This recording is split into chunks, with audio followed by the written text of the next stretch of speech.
everybody, today I've got a really fun cross-stitch finishing project featuring Candy Cane Coop by Stitching with the Housewives. If you're not a cross-stitcher, you can substitute an embroidery block, a quilt block, anything like that. We are going to make a Christmas candy box. Let's go over everything you're going to need. The first thing I have here is an unfinished wood box. You can see it's got a little window here. The window is too small for my cross stitch, but I'll link this box below. It has a little inset. You could fit something on top or underneath. So if you have a cross stitch or a piece that fits this window, it's just shy of 4.5 inches square. You can set your piece so it's viewable either up from underneath through the window, or you can set it down inside this little inset here. My finished piece is the size of the box, so I cut a piece of sticky board the same size as the top of the box. I'm going to show you how to use sticky board to mount your cross stitch. We're going to paint the box. I'm going to paint it red. It's a nice red and white Christmassy cross stitch. And then with the white paint, I have some Christmas stencils I'm going to use. These are old acrylic paints I've had in my closet for I don't know how many years, to be honest with you, but they're still good. Just got to shake them up really well before you start. And then when I'm done with the paint, I'm going to seal it with this clear wood finish satin. Because I want to put candy on the inside of this box, I am not going to paint the inside of the box. I have a piece of felt here. I'm going to cut a piece and just line the bottom. If you're using this for storage, if you want to use it as a supply box or a goodie box, not food, you can paint it, add fabric, whatever you'd like to do in that. I have some sponge brushes for my painting. That piece of red felt to line the bottom, and I've got some double-sided tape in different sizes. I've got little dots, and then I have rolls of double-sided tape and a glue gun. The first thing I'm going to do is get my box ready. I want to measure this piece here at the bottom. I have a 5.5 inch square ruler here. It's 5 1/4. I'm going to cut myself a 5 1/4 inch piece of my red felt. Here's my red felt. I'm going to measure 5 1/4, line that up, and I'm going to measure 5 1/4. So I have a 5 1/4 inch square. Let's cut that, and then we're going to put this in the bottom of the box.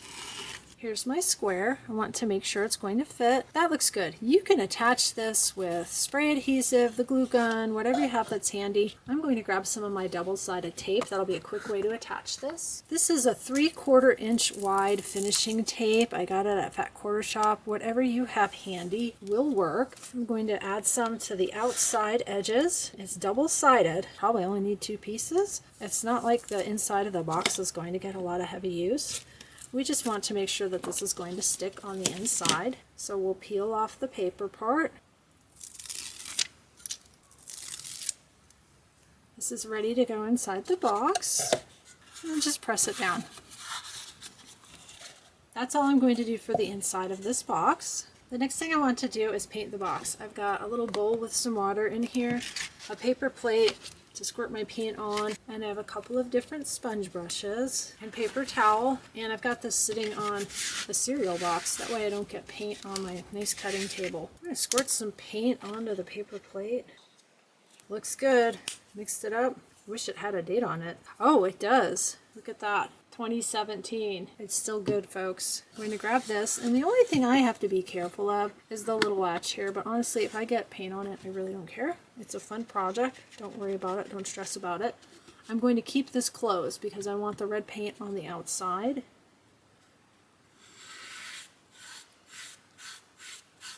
And my sponge brush is dry.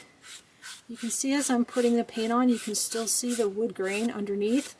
I like that look. If you don't like that look, you're going to have to go heavier with the paint.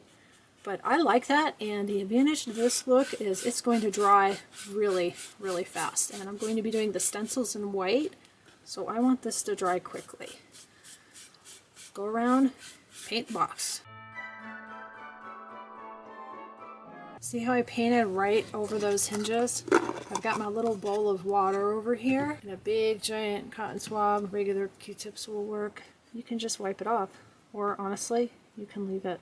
But this is a really quick and easy way to get the paint off the hinges. That looks good. While I did this side, and while I took the paint off the hinges, this side, dry. That's why I like doing the really thin dry brush of paint. Let's keep going around the box.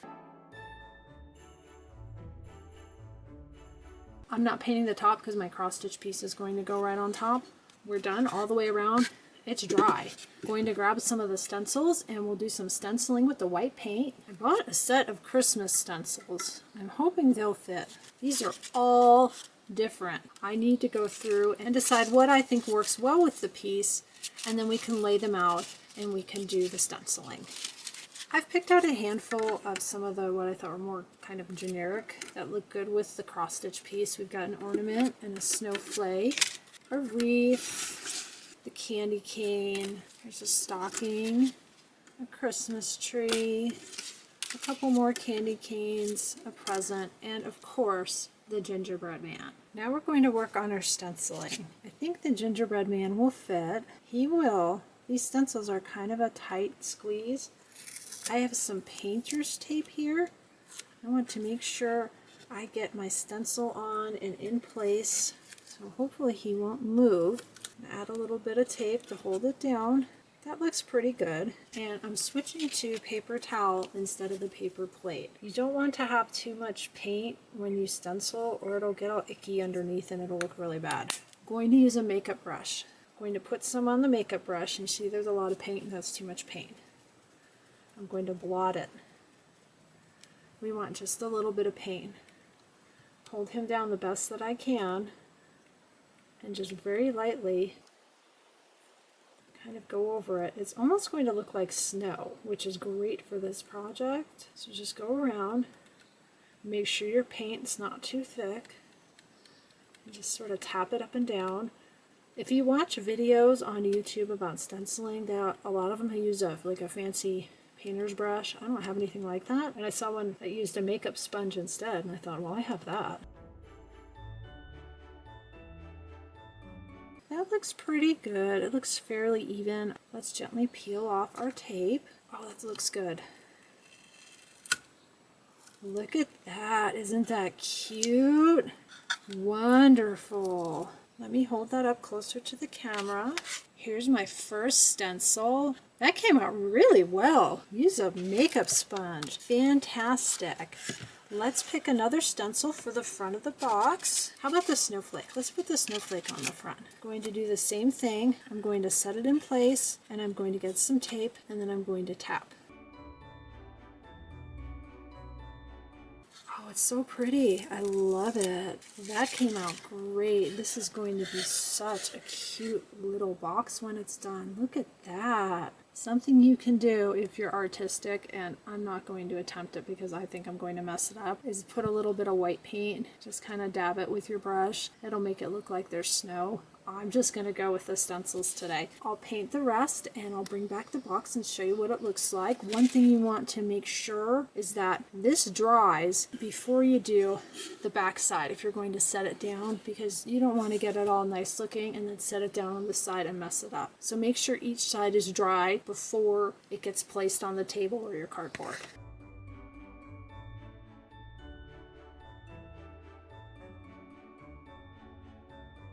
I've got all the stencils done. They came out great. I love it. Oops, you see the little bit of white there? You may have seen me as I was going around on the time lapse that if I noticed a little bit, you just grab a little bit of your red paint and just touch it up. You don't have to. I'm really big on getting things finished and realizing that these are handmade products. They don't have to be perfect. They're not going to be perfect unless, you're an artisan and this is what you do for a living and you want to spend all the time in the world to make it look perfect. That's fine. I just want it to look cute. We're going to put candy in it. Looks great. Now, I did not paint the top. That's where we're going to mount our cross stitch piece. This all needs to dry, and then I'm going to take it outside. I am not going to do this inside. I'm going to give it a light coat of this top coat clear wood finish satin. This is going to seal the paint that's on the outside. They make all different kinds of clear sealing spray paints. We just happen to have this one. They all work fine. I'm going to take it outside and do that and let it dry. Now we're going to work on mounting our cross stitch piece to sticky board. I already cut my sticky board to the size of the lid. You can see that that'll fit my piece just fine. This fabric was just to help keep it in a Q-snap as I was stitching. I'm going to flip it over to the back. I'm just checking to make sure there's no stray threads or anything that's going to get caught underneath. Take the back off. And I want to try and center it. You can measure. I'm just going to eyeball it, and I'm going to lightly set it down. Now I'm going to flip it to the front. I'm going to bend around the edges. I'm checking. That actually looks pretty good. I've got about the same amount of space here and here, top and bottom. I think I did pretty good. I'm going to go with it. Push it down. Now I'm not going to need all of this fabric on the outside, but I am going to need something to attach it. I'm going to cut and give myself a little bit of this fabric to work with. I'd rather have too much than not enough. I've got my glue gun heating up off to the side. I think 1.5 inches will be okay. That's going to be fine. I'm going to cut all the way around. We're going to fold in the corners and secure it, and then fold and secure. That's a little bit much. I'm just going to cut a little bit more off each side. I don't want quite that much bulk. I'm going to cut 1/2 inch off. Let me just cut one and I'll give you a measurement. From the edge of the sticky board, I actually have 1 inch. That'll be fine. I'm going to cut all the way around. So I have 1 inch all the way around. I'm going to start with the sticky dots. It's double-sided tape. You don't have to have a sticky dot. These are a 3/4 inch. I think now all they make are 1.5 inch, but you can just cut a piece of double-sided tape. I'm going to put one in each corner and then peel up the little bit of paper. Now you have the little sticky dot exposed. I'm going to take the corner, bring it in like that, press it down, go all the way around, bringing in all the corners. Once you've got your corners in, I'm going to get my roll of tape and I'm going to put a piece of tape here and here. And just a quick note, my apologies for any scratches on my left hand. We had a little incident with one of our tortoises breaking through some fencing and I had to dig him out. He's about 70 pounds, so I scratched up my hands in the process. Hopefully it's not too distracting. I know it's not the best to look at, but it was better than a bunch of band-aids. Okay. Pull that down nice and tight. See how I have that weird bump because of the fabric? We're going to use the glue gun to get that all secure. Next part, and then once I do this side, I'm going to do the same thing to the other two sides.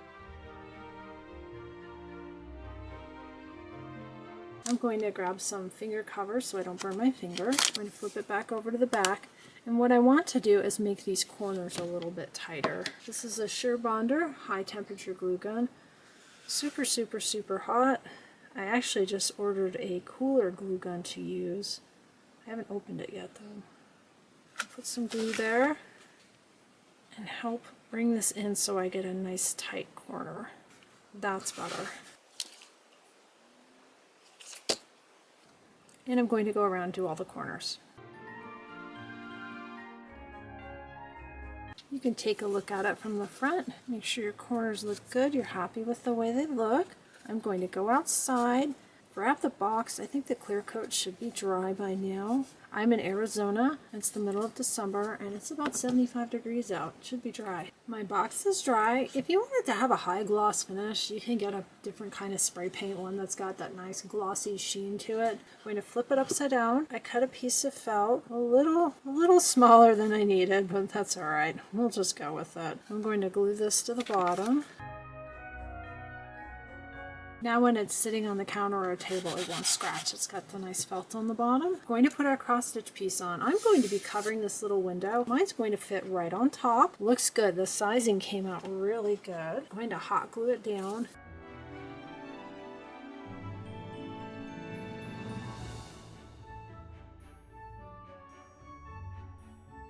So I had that glued on, and originally I thought, that's probably going to be good enough. And I'm looking at it and it just looks a little bit unfinished. I grabbed some of this rickrack. I think now they call it vintage trim. And I thought, well, that would look nice. And it fits on this side, but I'm a little off center. So when I put it on this side, I'm covering up part of my stitching. I don't want to do that. I have a little bit of red pom-pom trim. It's very skinny. I think this will fit. Let's lace them out. And what I'm doing is I'm lining up the edge of the trim right along the edge of the box, so the pom-poms do stick off. That looks nice. See how that's going to frame the piece? I need to make sure that I have enough to go around. I do, and that's going to look good. That looks good with that dark red thread. I'm going to start on the bottom. Finger covers. Don't burn your fingers. Just going to put a little bit of glue right at the edge because this is pretty skinny trim. I don't need a lot of glue. I've got my glue along the edge. I'm just going to stretch it and push it down and go all the way down. I'm trying to keep it straight. But again, I've really enjoyed doing crafts, and I just don't get hung up on the fact that it's not, like, if anything's not totally perfect, I'm okay with that. Because if you start getting hung up on perfection, it just ceases to be fun, and it's not enjoyable anymore. Let's go around. I have to decide if I want to try and go around the corner or cut it. Ooh, I'm going to go around the corner. That looks good. A little more glue. And we'll just go all the way around the piece.